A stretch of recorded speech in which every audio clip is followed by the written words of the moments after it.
my experience is it is the world's best job to be able to help use problem solving skills and help other people. And when you bring those two things together and you discover the right product at the right price at the right time, it's magic. And that's when things happen. So I do it to show other people how they can grow their business. And if we get really deep on this, why do I do it? Because I believe if I can help others grow their business, they'll employ more people. And I think if you have meaningful work and get paid to do that, you have choices in life. And I think that makes a better world. And that's why I'm trying to help people do this. And because it takes a lot to have your own business, it's hard work. You don't do it just for fun. You are doing it because there's something more driving you. And so I'm just the same, but I just, at the end of the day, want people to live the life that they want. And my way of getting them closer to that is just helping them use LinkedIn to grow it. Hello, Michelle. Thank you for joining us today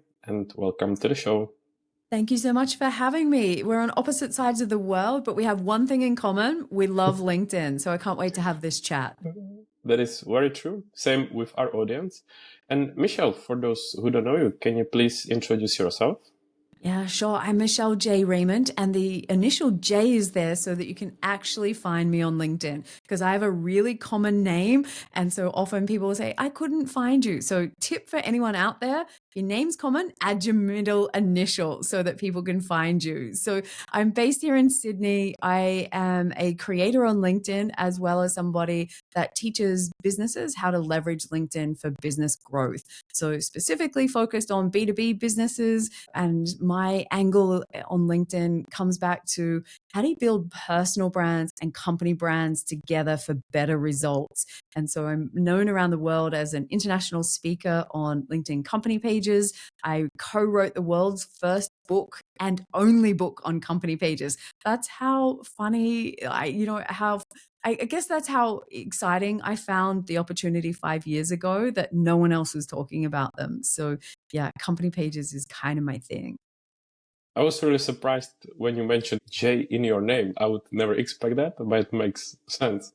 Yeah, I had that problem back in the Clubhouse chat days. I was in a Clubhouse chat room and there was another Michelle Raymond popped up, and I even have an auntie called Michelle Raymond. So it's happened to me my entire life. So someone said to me, Michelle, why don't you just put your initial in there? And I was like, oh, there's an easy fix. So that's why it's there. And I think when you think about it, it makes sense because we've got to make it easy for people to find us on LinkedIn because we have to take some things into our own hands. It's not all LinkedIn's job. So that's just one of the little ways that I do it.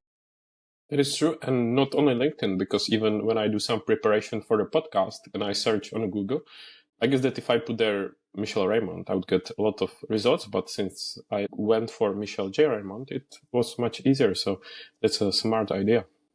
Yeah, one that I'm sticking with to build my personal brand. And, you're right. You've got to make sure that no matter where people are looking for you. So my YouTube channel has that same initial, my TikTok account, not that I use it very often, but it also has that name. So I've claimed it. So I own it everywhere because I think having that brand alignment is really important. And again, it just makes it easy for people to find me.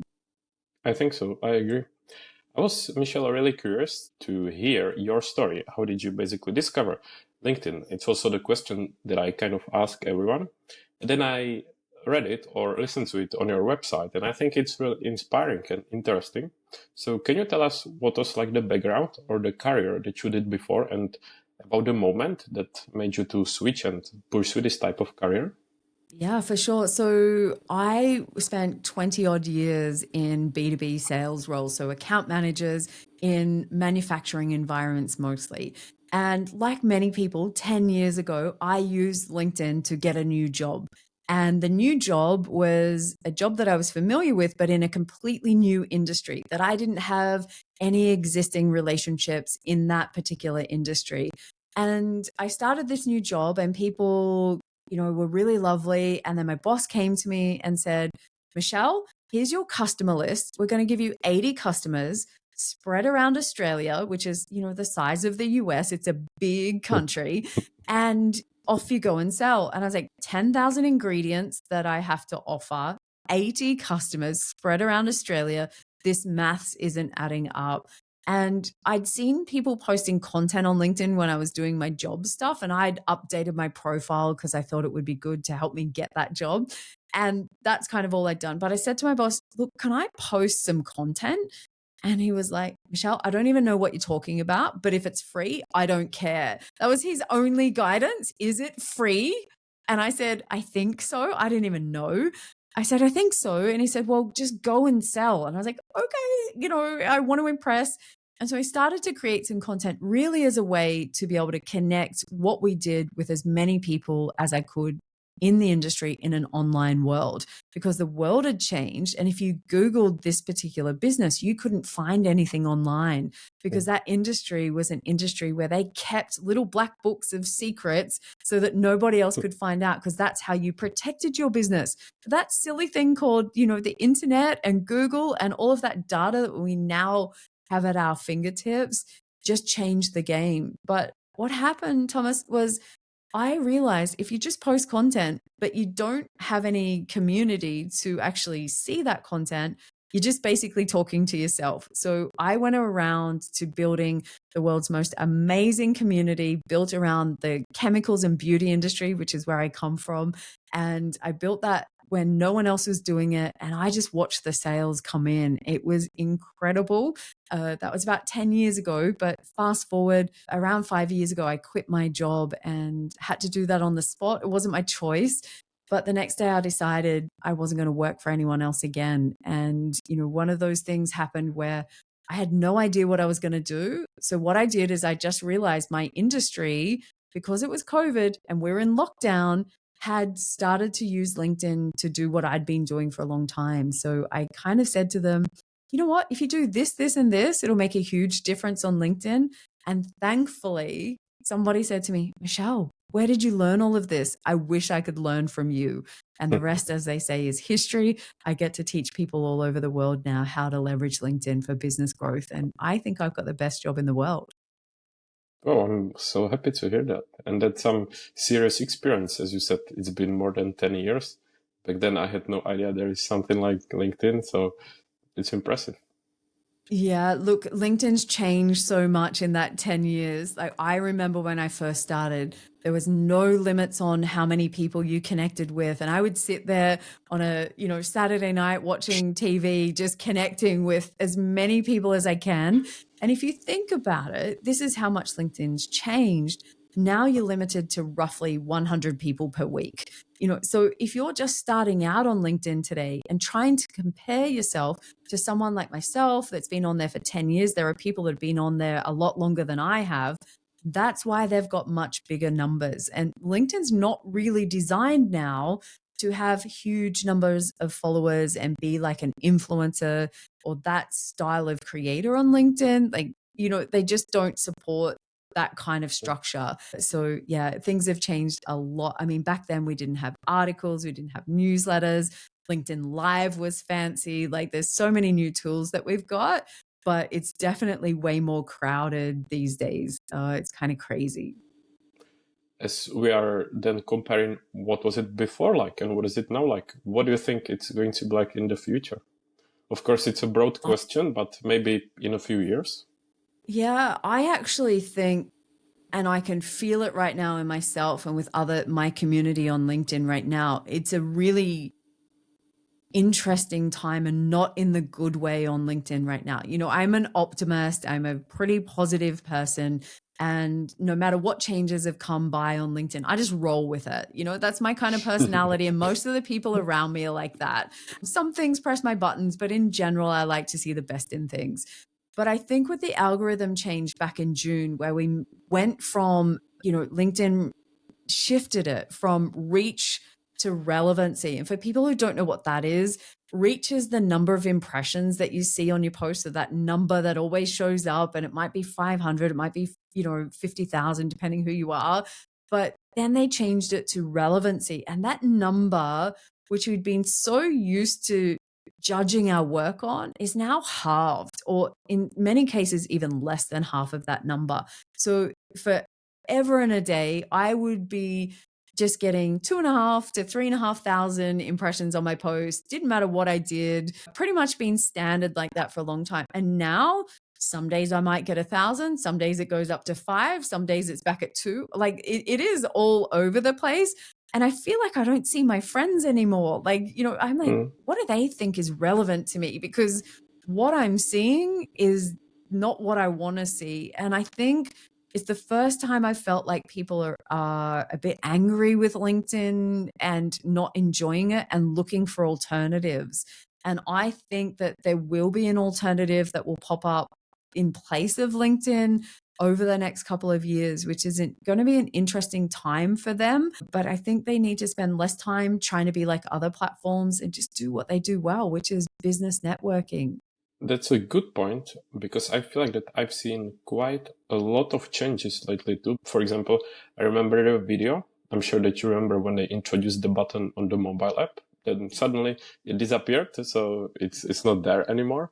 And I can often see people also like posting that there's like a new metric to cover or to look at with your posts, and I'm like, it's very frequent. How is someone even able to keep up with this? And then it disappears quickly again. So I don't know if they are testing or what is it going on. Yeah, there's a lot of testing going on in video, especially. Like you'll see posts from LinkedIn promoting how amazing it is and reaches up on video compared to the previous year. That's because in the end of 2024, they turned up the dial. You could do a short form video, vertical format, get shown in the new feed and get like 1 million impressions. And I had a bunch of friends who were able to do that consistently for no real rhyme or reason. Like it was like someone just went, okay, here's my magic wand. You can have 1 million impressions. You can have 1 million impressions. And everybody got 1 million impressions. And then when everybody was liking it, then all of a sudden LinkedIn turned it back off again. And so I find right now that I don't even see the video tab anymore. I don't see videos in my feed besides normal posts. I don't think that they know what it's going to look like in the future. But the one thing that's driving this, which is really important to kind of understand about LinkedIn, is that reflective of the workforce, 65 to 75% of LinkedIn is Gen Z and millennials, and so 65% is Gen Z alone. And what they enjoy and how they use social will really influence the kind of features that we see coming through on LinkedIn. So I'm way out of that. I'm a Gen Xer. I'm nearly 50. So, I feel like I'm, oh my God, I've turned into that old person on LinkedIn. Like, when did that happen, Thomas? When did that happen? No, But, it's it's kind of funny when you think about it. I think so. So it's important to follow and keep up with the trends to see what is going on. But at the same time, I understand they want to keep relevant, because I don't want to say now something that is not true, but I believe that I've seen, maybe it was some old man or someone posting that they want to make some kind of competition for LinkedIn, which is a good thing because it pushes them to innovate. But at the same time, it means that maybe some people might leave LinkedIn, but I don't know if it's going to happen. It's just something that I saw. Yeah, look, I think social in general is going to go through a bit of a rethink because, you look at it here in Australia, we've just had new laws that have come through that stop kids under 16 from having access to social media. And I think that that's brilliant. The amount of online bullying and trolling and craziness that kids have to deal with today, by the time they reach adult age and working age and that kind of stuff, they've had so many negative experiences. I don't think that being on a platform for work is something that they would enjoy or look to. And we might go back to old school things. Like when I first started selling, we had things like long lunches. You took customers out and sat down for a coffee, or you went out and wined and dined them. And, they were the fun days. Those days are long gone. I remember the sales team used to go on fishing trips and all kinds of crazy stuff. And I don't think we should go all the way back there, but I do think that actually having that human connection is what people are craving. And I don't think that it's happening when algorithms get in between two people. And so the other downside, and I was reading a really interesting article with social media today that posed the question that the algorithms, that whole rage baiting and clickbaiting, like kind of content, we know that negative content spreads what is it, 8 times faster than positive content. And so the system's kind of up against those people like me who love happiness and sunshine and fairies and all the good stuff. We're just not designed to win at this game. So it's like people like me will start to look for, well, where else can I go where things are a little bit kinder? And so I like to think that that's the shift that will happen over time. But, at the moment, we're probably dealing more with a shift on LinkedIn that it's now pay to play. And I've just seen today, one of my friends in the US got access to the beta testing for being able to run boost posts on your own personal posts. So if you think about that, if now as an individual, I can spend my $10, my $50, my couple of $100 to boost my post, that's a game changer when you think about we're already seeing many features behind paywalls for premium on company pages and personal profiles. And that is something we'd never seen from LinkedIn. So yeah, there's a lot of big changes. So if it feels a bit bumpy for your listeners, yeah, it is bumpy, right? So hold on and, just ride it out. It reminded me, or just came to my mind, imagine if you are someone rich who's never been to LinkedIn, but you join, you boost your posts, and in a few, weeks or months, your followers skyrocket. So it's a completely different game now. Yeah, it is. And one that I don't like for that reason, where it kind of divides the world even more between have and have not. So those people with money get the advantage, those without miss out. That's the world in general. But I liked that LinkedIn was pretty much a level playing field. Yes, companies can pay for ads, and that's always been, a part of social, and I understand that. But I kind of liked the innocence of people not being able to boost their posts, because you had to work harder and figure out what works for your audience. You can get around this by building a strategic community and creating content that is in service of them and not talking about yourself the whole time. So you don't need to pay, but I think that there will be people that think if I put money behind a post, it's going to solve all of my problems. But all that's going to happen is you're going to pay for a rubbish post that doesn't resonate with an audience to be seen by more people. And that could be more damaging than not, having that visibility at all. So interesting times we're in, that's for sure. That is true. And something that I wanted to mention when we discussed, for example, your previous experience of lunches when networking in real life and what is it now? I wonder what is it going to be like even more in the future. Of course, a big topic with AI. Because for me, I don't want to complain, but often feels like that I'm not even engaging with people on LinkedIn. Because if you see AI comments and you know that those are AI comments and people still pretend they are not, it's just like talking to no one or literally talking to a robot. And it's, for me at least, it's very disappointing. And there's so much evidence that says very soon we won't even know what's real and what's not, especially if it comes to videos.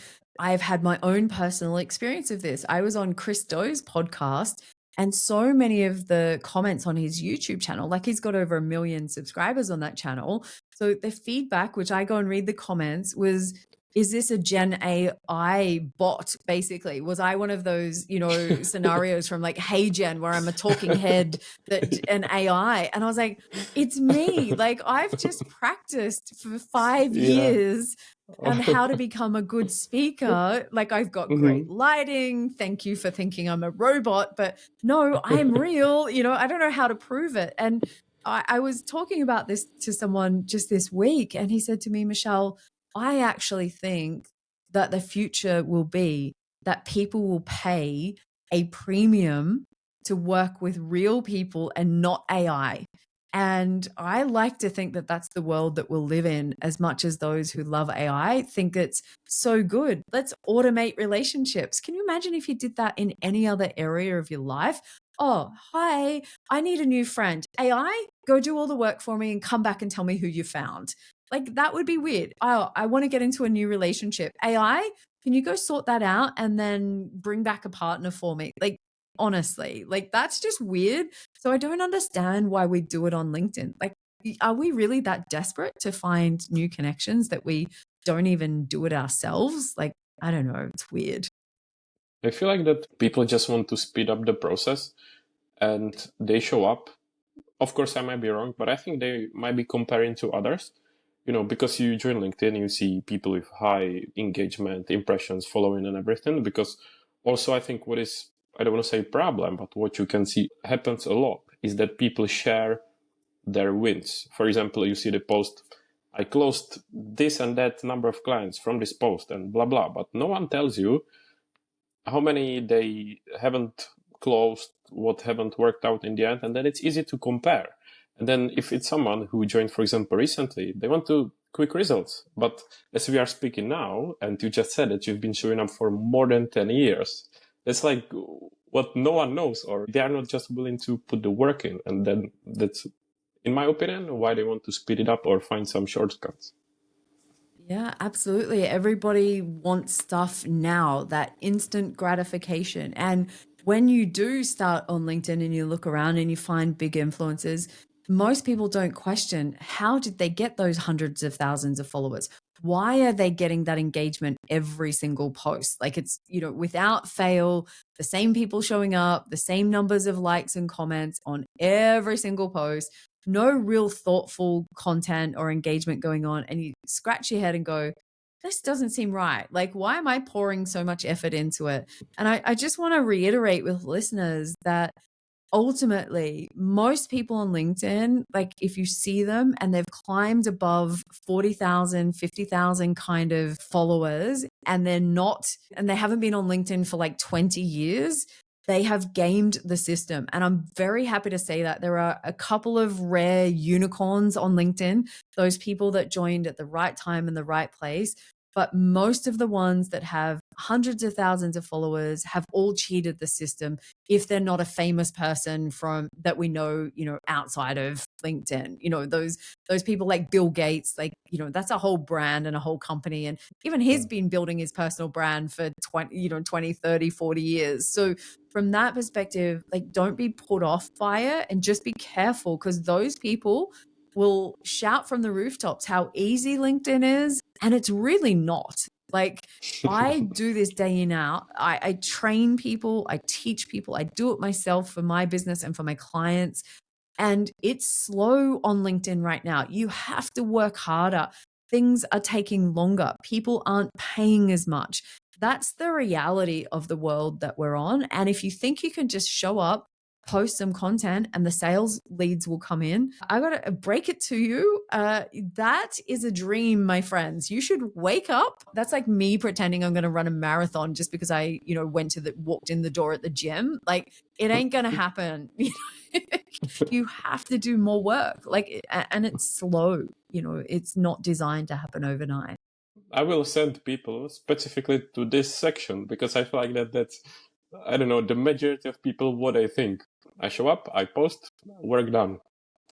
Now we just heard Like, what's the real story. Bring it all in. Exactly.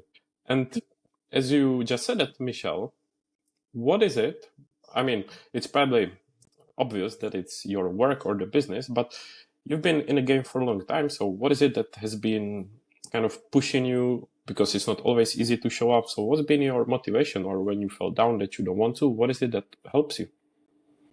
Yeah, I appreciate you asking me, because I am going through one of those stages right now where some days I question, why am I doing all of this? It's a lot of hard work. And some days the return on that effort isn't equal to how much effort you put in. Like, there is nothing on LinkedIn that says, I put in 20 hours, I'll get this many clients. Some days I can work for 2 hours and get clients. Some days I can work, for 100, 50 hours and get nowhere. You're always, it's like a farmer. You're always planting seeds. You're always going through the process of making sure you water it, get rid of the weeds, and it takes time and the process. And if you don't follow the process, you definitely don't get that reward.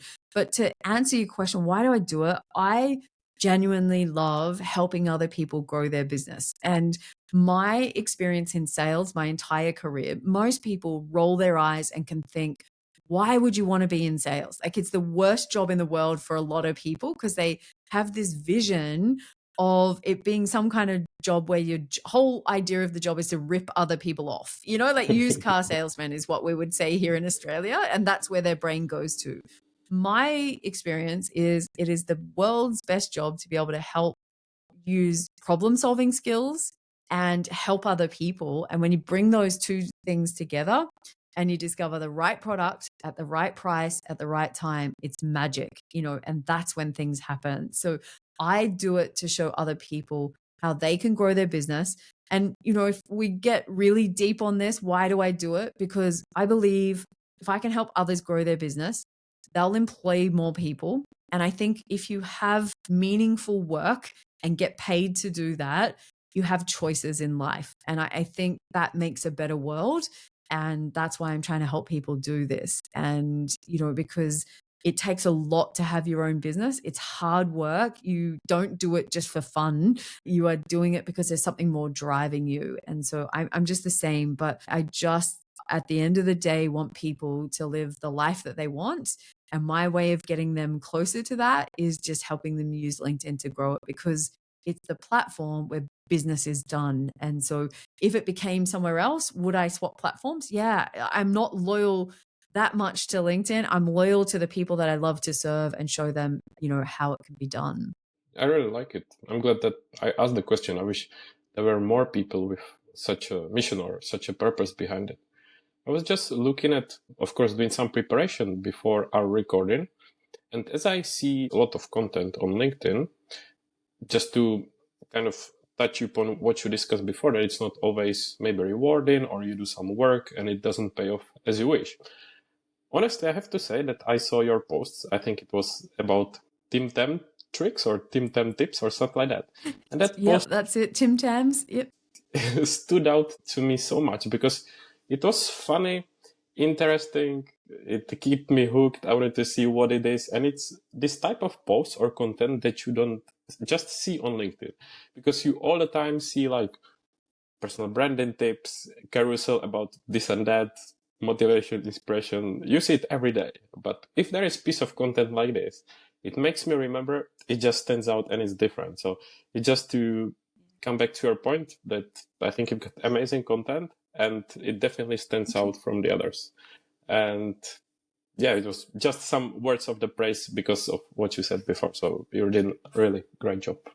Thank you. Look, I really appreciate it. And for those of you who don't know what a Tim Tam tip is, a Tim Tam is a chocolate biscuit or a cookie, depending where you are in the world, that we have here in Australia. And it's chocolatey goodness. And my blood is practically chocolate. I love chocolate. That's one thing you should know about me. But I relate these back to marketing tips every Friday on LinkedIn. I've been doing it for over a year. And why do I do it? Because I want it to stick and be memorable in people's brains. And so the name of the game on LinkedIn right now is, how can you create a space in somebody else's brain that they can remember you and recall you when they want to buy something? So some of my content is about thought leadership and showing that I know my stuff and I'm credible, and this is what I talk about.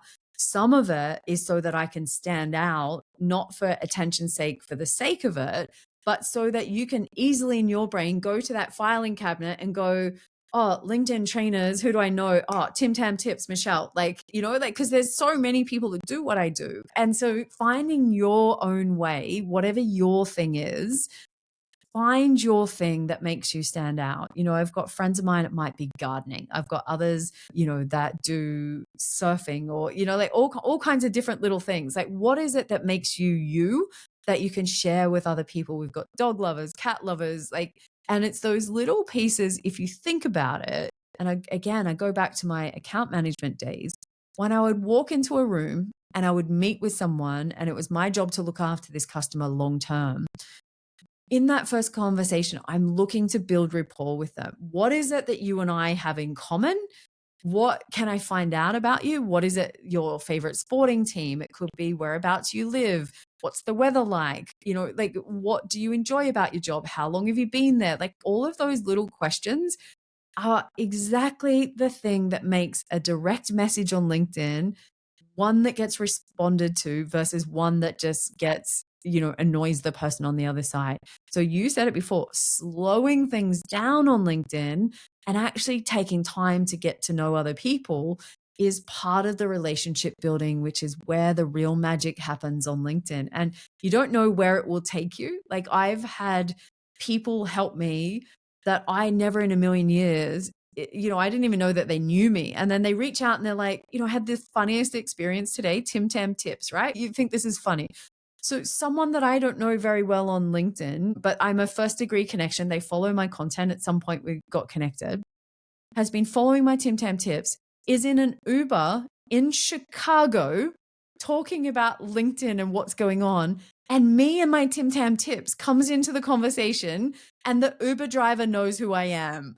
Like, if that doesn't blow your mind about the power of being memorable and standing out, like I don't have any other examples that are as good as that. But even I was like, what? Like, really? But that's that magnetism that you can start to build with relationships when you stand out. And I think if you stand for something as well. So no just blending in with the crowd and agreeing with everything that's being said.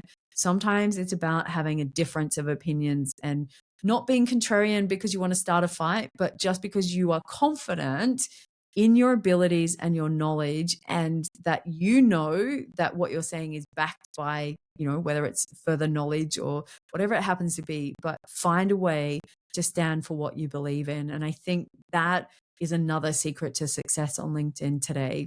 And I think I'm going to be another one who's always, from now on, going to remember you when I eat similar biscuits. You can find them in Tesco's and Waitrose. Like, they're in the UK. I get people send me photos. They share them with their kids. They are doing Tim Tam slams, which is something that I recommend people try once in their life. I've got people in the US that are out shopping that now see them in Costco and are going and sending me photos and going, Michelle, I saw these and thought of you. Like, this is the power of branding and marketing, positioning, messaging. All of those things, which I thought were rubbish because I come from a sales background, not a marketing background, I learned the power of them over the last 5 years. And they are the most powerful lessons of finding a way to stand out and be memorable is the secret really to success on LinkedIn. I really like it, and it's a great example and a great message too, which brings me actually to the question that I ask every guest, and especially would be curious to ask you. I think you probably kind of answered it already, but I'm pretty sure that you get a lot of DMs, people asking you, Michelle, how to grow on LinkedIn, how to go viral, what's your secret? So if you get a message like this or someone asks you for advice, what is it that you usually tell them? Yeah, well, don't come to me if you want to go viral. Like, don't come and ask me that question, because LinkedIn is not designed for you to go viral. So those kind of people tend to go and have a look at those stupid automation tools, which are against the LinkedIn user agreement, that will give you a viral template. Yay, go, ChatGPT, AI, like, yay, you copied somebody else's work. Or should I say, were inspired by. Words I absolutely hate when I hear it. That means you copied somebody else's work. So now you're like a try-hard version of somebody else. So, park that to the side. But my secret to success that I think if people want to grow their business or grow their personal brand for whatever reason, I think the secret to success is absolutely build a strong connection and, build strategic connections and build a community where you actually care about them and have empathy for what it's like for the people on the other side. Most people, when they send DMs, are sending them to try and get something from the person on the other side.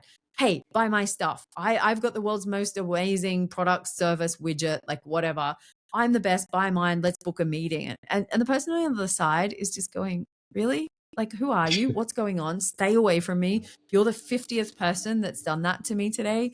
And so slowing things down, get to know people on the other side, support their success, create content that helps them get closer to their KPIs, whether that's making confident buying decisions, whether that is being able to show up in meetings well prepared with new insights.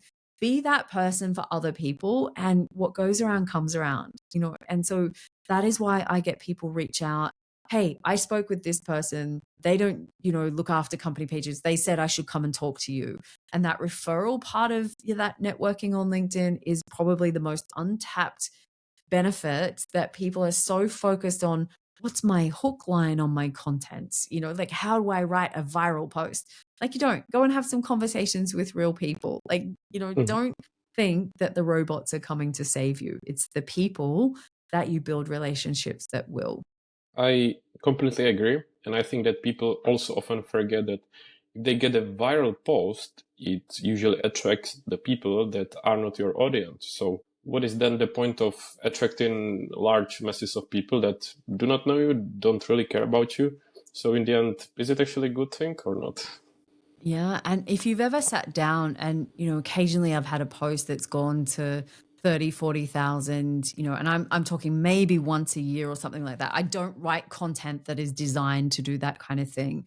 But when it has happened, I have literally spent 12 hours that day trying to respond to every comment, and that I've got better uses of my time in my business, because as you said, they're not from people who are going to work with me, so I've just been busy for a whole day entertaining the wrong audience. And, that is something that if you were to go through and analyze the people that are commenting on my posts, and I've got a friend of mine that's doing some analytics right now, and she's looking at the types of people that are showing up in my comments. Like, who are they? What are the demographics? Like, what are the job titles? Whereabouts are they from? Because that's a surefire way of being able to figure out, are the comments on my post legitimate, as opposed to there are some people out there that have only got comments from third world countries, obviously using, fake accounts, Yeah, bots, like all that kind of fun stuff.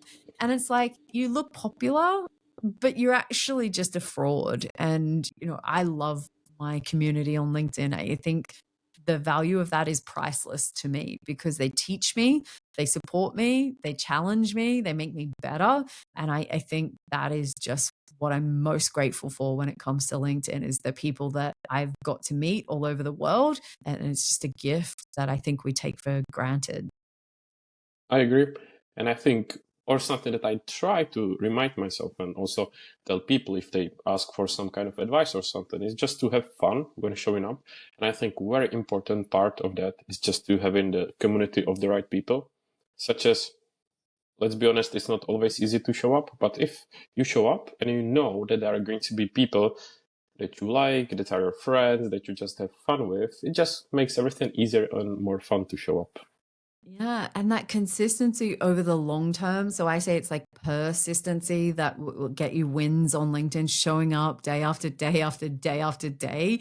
And you're right, have some fun. I know it's LinkedIn, but we're real humans on the other side. Sometimes I do things that, if you've seen my lack of photoshopping skills, like I am terrible at Canva and all that kind of stuff.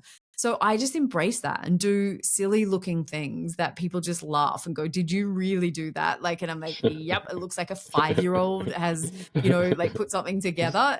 But people laugh at it because they can relate to it, because they're wrestling with Canva or, other things like that as well. And I'm not afraid to laugh at myself. I'm not, it just makes me more relatable to other people. I tell them, like, at the moment there's a post that's, really resonating, because I shared, like, for the last few weeks, I haven't wanted to write a post. There is something that's been going on in my brain that is telling me, no, I don't want to do it. And it's not because I don't know how. It's not because I don't know it's important. It's not because I don't have ideas. It doesn't, I've got so much content I could repurpose for the next 5 years and still not have to create anything new. But there's something that's been going on, and I've got an idea and I've been thinking about it, but I had to post about it to let other people know, yeah, sure, I've got like, let's call it 27,000 followers right now on LinkedIn. And I post, and I am an international speaker and an author and a podcast host and blah, blah, blah, blah, blah. But I can't write a post on LinkedIn after 10 years. I am human just like everybody else. But like you say, you have to just keep going. And so I do that because I come back to, why do I do this? Because it's really important to me to help other people grow their business, so people have great jobs and, they have money and they have choices. And when I come back to that, it's easy to post again. Mhm. And it's something that I think I mentioned before, or we discussed before the recording, that when there is someone who's willing to share this type of things that are not only how much money you made, how many clients you got, or something like that, but also the other side of things that not that many people talk about, that's what in the end resonates with me and makes you stand out and just much more relatable. And especially if it's from someone who's way ahead, all of us, such as you, because you are professional, you've got a large following and everything, so people maybe might not expect that. But when you share it, it's actually resonates a lot. So I'm glad that there is someone like that. Like, no one is perfect. You know, if you see people out there that post after post is always landing, always hitting, always getting, you know, thousands of comments and impressions, it's just not real. You know, like, it is not normal. We are not all, you know, gods of LinkedIn that can write hit after hit after hit. Like, that is just not how the platform works. You know, it is something that I just hope that the people that are listening to this podcast or watching the podcast back really are inspired to keep going. And I say, create your digital twin. And what I mean by that is show up on LinkedIn as yourself. If you are someone that is a bit goofy or likes to make people laugh, then do that. If you're sarcastic, do that. Having fun on LinkedIn, we don't just have to be professional. There is more to being a human than being professional at work. And, you know, just being yourself is the most powerful thing that you can do. It's also the hardest thing to get used to doing because we hide pieces of ourselves. And that's, you know, what I'm hoping to encourage more people to do is step out and just own who they are. And, you know, we talked about authenticity being a word that's, you know, kind of used in weirdo kind of ways on LinkedIn. And, you know, I think we should re-embrace it because it is the real power that every person has got. There's only one person in the world that is you. So please don't try and change that person into a LinkedIn version of yourself, just like everyone else. Absolutely. I only agree. And Michelle, just to be aware of time that we will be finishing soon, there is so much more we could be discussing, but I like to ask kind of lighter questions. So what is it that you like to do in your free time, or what are some of your hobbies? Yeah, look, besides being a chocoholic and absolutely loving chocolate, so to offset that, I then obviously need to get out there and do some exercise, which I, you know, learning to embrace as we go through. Family is really important to me. You know, my partner Lil, you know, my dog and my cat and my garden are my world, you know, for the most part. But when I'm not doing family stuff, you know, we love to travel. So one of my favorite things to do is, you know, travel around the world and experience things that are different to me and what I live in. So, you know, I can't wait to spend more time back in Europe. Can you believe I've never been to London? Like, I have not been there. So we need to get that sorted. So if anyone's listening and needs a speaker to speak in London, I'm ready, like when you are. But yeah, I would love to do more travel and experience the world. What is your favorite place that you visited and why? I'm going to say Italy is my favorite. I got to do an amazing trip just before COVID kicked in. I got home a few weeks before the world went into lockdown.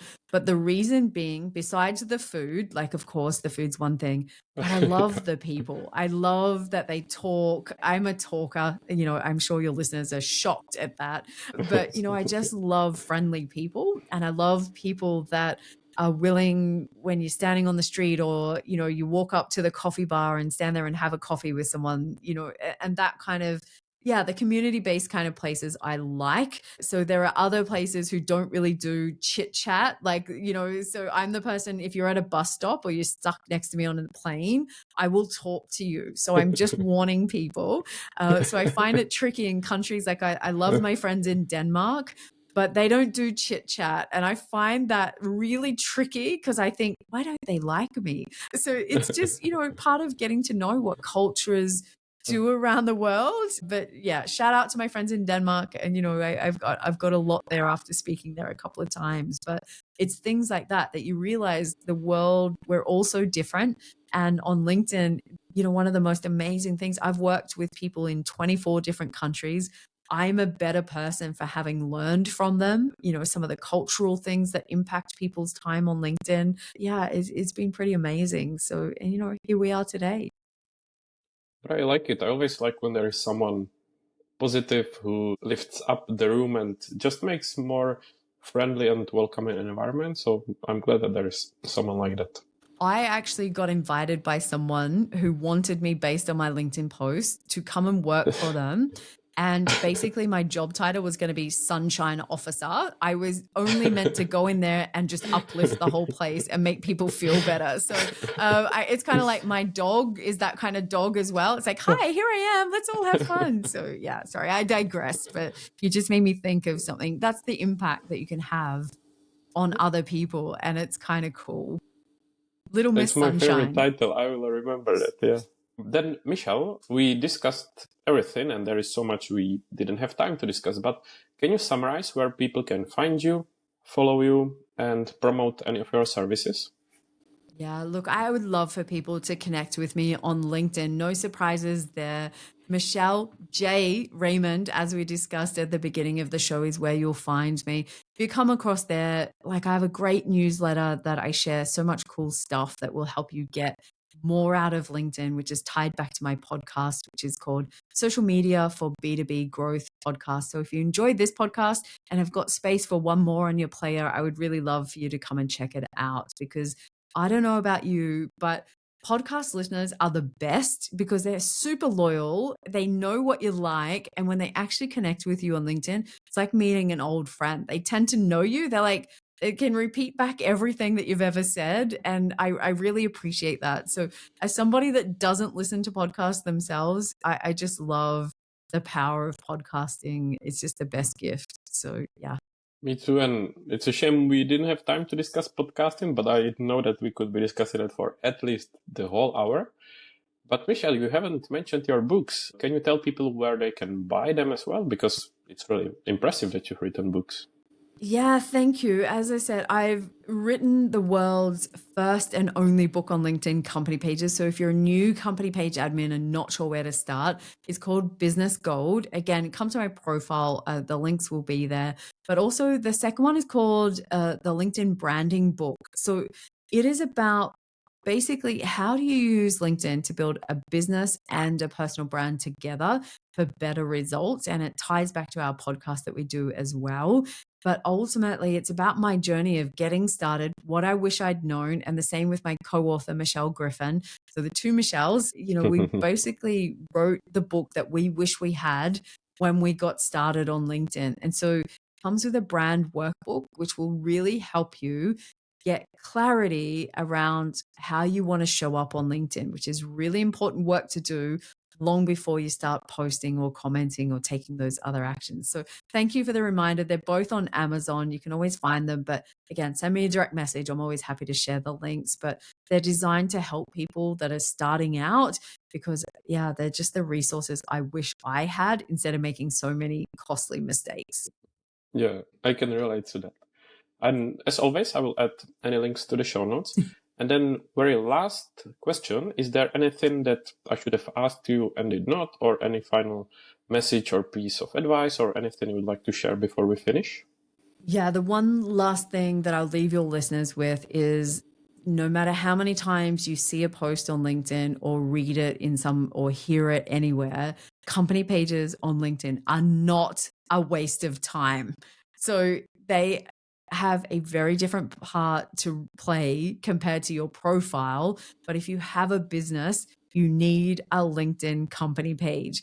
And the best part is if you use it together with your personal profile, i.e. the power of two is what I call that, then you'll get better results than just using one alone. And there's lots of cool reasons to use it, but I won't go into those today, but just, ask the question, how can I use this page to help me grow my business? And when you look at it from that angle, you'll find a lot of different ways that it can be used. Mm-hmm. I like it. I encourage people to follow you and check out other resources because we've been talking almost for 1 hour, and I know that we haven't discussed podcasting, your books, and LinkedIn pages, but I enjoyed the conversation we had so much that I think maybe we should do sequel in the future or something. I'm always up for it. I really enjoyed it. Yeah, look, it's been my pleasure. Loads of amazing takeaways for me. I like your mindset. I love your positivity.